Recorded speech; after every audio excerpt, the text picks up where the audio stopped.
चांद आज पूरा था, जैसे आसमान ने एक रोशन दिया जला दिया। उसकी रोशनी शहर की खामोश गलियों पर गिर रही थी और हर चीज को एक सॉफ्ट सा नूर मिल रहा था। मैं छत पर बैठा था, पैर हवा में लटके और दिल में अनोखी सी शांति महसूस कर रहा था। कभी कभी लगता है रात इंसान को उसका असली चेहरा दिखा देती है, क्योंकि दिन के शोर में जो बातें दब जाती है वो रात की खामोशी में आवाज बनकर उभर आती है। हवा ठंडी थी और उसमें दूर कहीं से आती हुई रात की रानी की खुशबू फैल रही थी। मैंने आंखें बंद की और एक गहरी सांस ली। हर सांस के साथ जैसे पुरानी थकन बाहर निकल रही थी। लाइफ भी अजीब सफर है, कभी स्मूथ रोड जैसी और कभी पठारों से भरी ही, लेकिन हर मोड़ पर कुछ नया जरूर मिलता। कभी एक लेसन, कभी एक याद और कभी एक नया वर्जन ऑफ योरसेल्फ।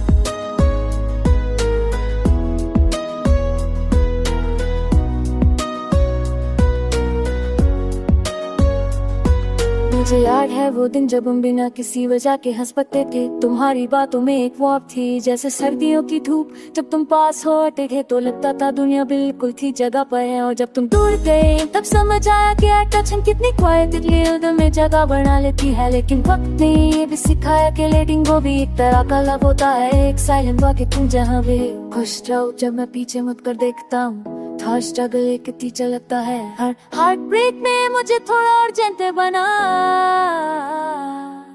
और थोड़ा और स्ट्रॉन्ग भी। पहले मैं सोचता था स्ट्रेट का मतलब कभी ना टूटना, लेकिन अब समझ आया है कि टूट कर फिर से खुद को जोड़ लेना ही असली स्ट्रेंथ। शहर की लाइट्स दूर तक चमक रही थी, जैसे जमीन पर छोटे छोटे सितारे उतर आए हों। हर लाइट के पीछे एक कहानी होगी, कोई अपने सपने चेस कर रहा होगा, कोई दुआ मांग रहा होगा, कोई किसी का इंतजार कर रहा होगा, और शायद कोई मेरी तरह सिर्फ ये समझने की कोशिश कर रहा होगा कि लाइफ का मतलब क्या है।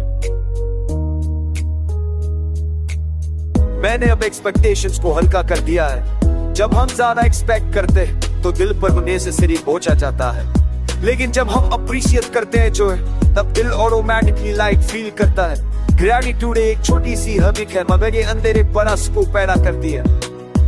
कभी कभी सुबह जल्दी उठकर सनराइज देखना मुझे पसंद है, जब पहली की रात मकोर जो गोल्डन शेड्स में रंग देती है, तो लगता है नेचर खुद एक पेंटिंग बना रहा है। उस वक्त दिल से बस एक ही बात निकलती है, रात के बाद सुबह जरूर आती है, चाहे रात कितनी भी लंबी क्यों ना हो।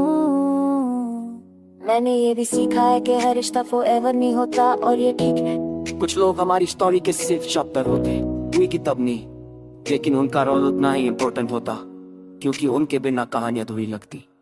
अब मुझे अपनी कंपनी अच्छी लगने लगी है, पहले तन्हाई से डर लगता था, अब वही तन्हाई एक सेफ स्पेस बन गई है।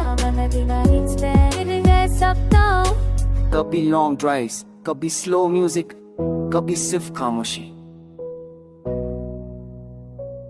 ये सब